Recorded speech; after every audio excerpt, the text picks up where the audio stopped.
kung tunay na gusto nating harapin, dahil lang narinig po natin sa mahal na Pangulo, partner niya ang komunidad sa pagharap sa krimen. Paano pong magiging partner ang komunidad kung wala po tayo mga batas na susuporta para maging kapartner ang komunidad? Sana po mabigyan natin ng atensyon na bago tayo mapunta sa racket, magkaroon din tayo ng bullet train. Buti pa po ng bata ako, may train kami papuntang Bicol. Ngayon po, wala na po kaming pag-asa yatang magkaroon na ng train.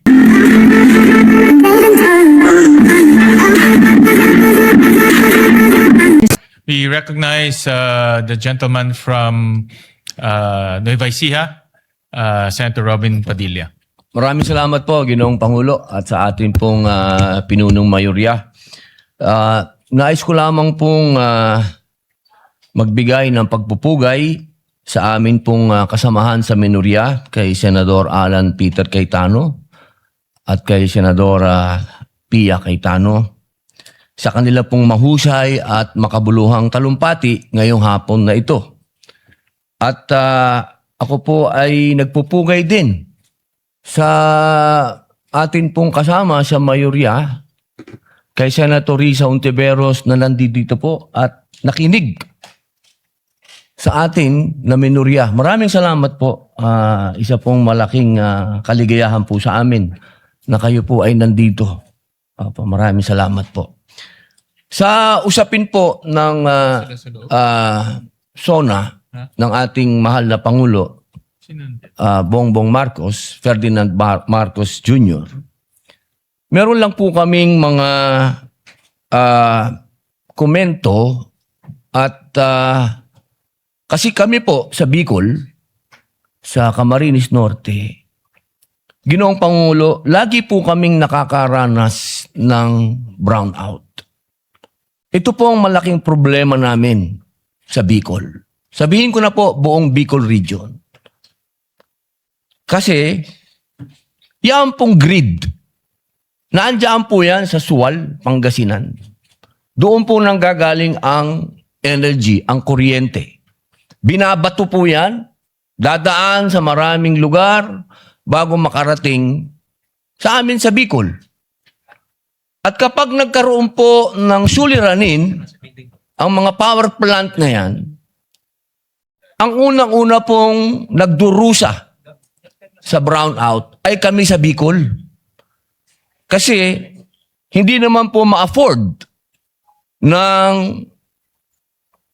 mga namumuno sa atin na ang Calabarzon ang i-brown out nila dahil nandun lahat ang industrial cities and masasabi natin nandun ang industriya. Kaya doon sa baryo, lagi ang brown out. Ang hinihingi po sana namin, total na pag-usapan na yung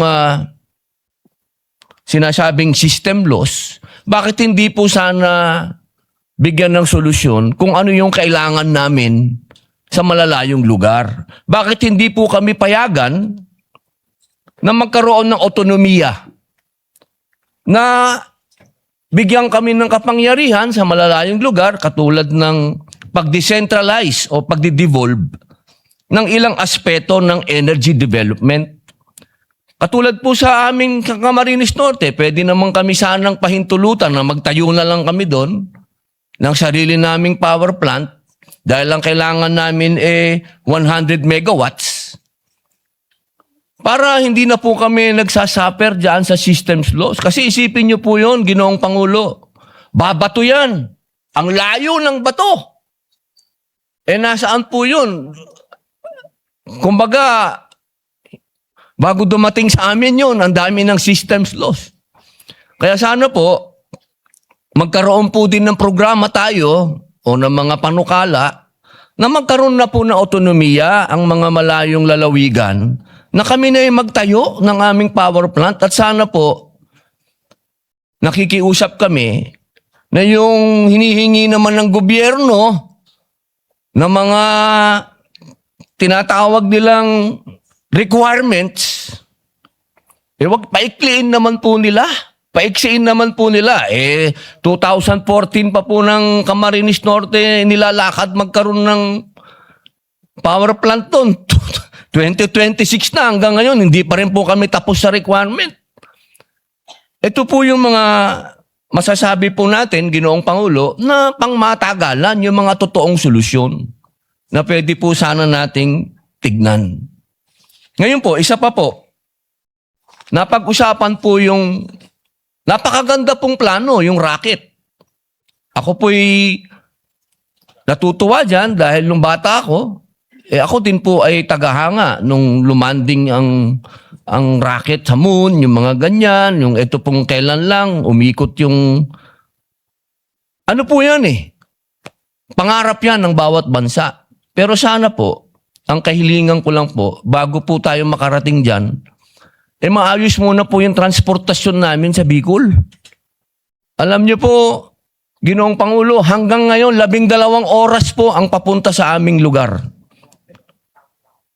Yung pong train, buti pa po nung bata ako, may train kami papuntang Bicol. Ngayon po, wala na po kaming pag-asa yatang magkaroon na ng train. Sapagkat noong araw po, nung panahon po nung nakaraang administrasyon, nagkaroon po ng plano na magkaroon ng train. Nawala na naman po yan, Ginoong Pangulo. Sana po, mabigyan natin ng atensyon na bago tayo mapunta sa rocket, magkaroon din tayo ng bullet train. Alam niyo po, sa Indonesia may bullet train na. Ito pong mga ganitong pangarap, kaya po nating abutin. Kagad. Ito po yung gusto natin na maibigay sa mga katulad po namin na nasa malayong probinsya. Isa pa po, Ginoong Pangulo, narinig ko po kayo. Ito po yung unang narinig natin nung 2025 SONA. Yung patungkol po sa FOI, yung patungkol po sa fake news, yung patungkol po sa pagbibigay natin ng proteksyon sa kabataan sa pamamagitan po ng sa inyo ko po narinig din yan, Ginoong Pangulo. Yung mga kabataan po kung po pwede 16 pababa, wag na po nating pabayaan na gumagamit pa ng social media. Ito naman po practice na sa ibang mga progresibong bansa. At isa pa po, yung krimen na nagagawa po ng mga minor de edad, Ginoong Pangulo, ito po harap-harapan na. Kaya sana po, kung tunay na gusto nating harapin, dahil lang narinig po natin sa mahal na Pangulo, partner niya ang komunidad sa pagharap sa krimen. Paano pong magiging partner ang komunidad kung wala po tayo mga batas na susuporta para maging kapartner ang komunidad? Yun lamang po, Ginoong Pangulo. Maraming salamat po. Maraming salamat, Senator Robin. At totoo ho na napakahalaga po yung infrastructure. At yun rin po ang isang bagay na nakikita natin para lalong bumilis ang takbo ng ating ekonomiya. At meron tayong mga proposals sa Economic Affairs Committee sa panguna po ni Senator Risa. At yung bill ng ating Deputy Majority Leader, yung MIND Act, si Senator J. Versito ay isang priority measure para bumilis yung pag-implement ng ating mga infrastructure projects sa ating bansa. Yes, Mr. President, I would like to thank also the Senate President for mentioning the MIND Act, no? The Master Plan for Infrastructure and National Development, in your opening speech yesterday. And likewise, our distinguished colleague, Senator Risa Ontiveros, for finally giving priority to this very important measure. And we just had our hearing already. So we have already started the ball rolling. So all of these Motion is approved. The Secretary is directed to read the items in the reference of business.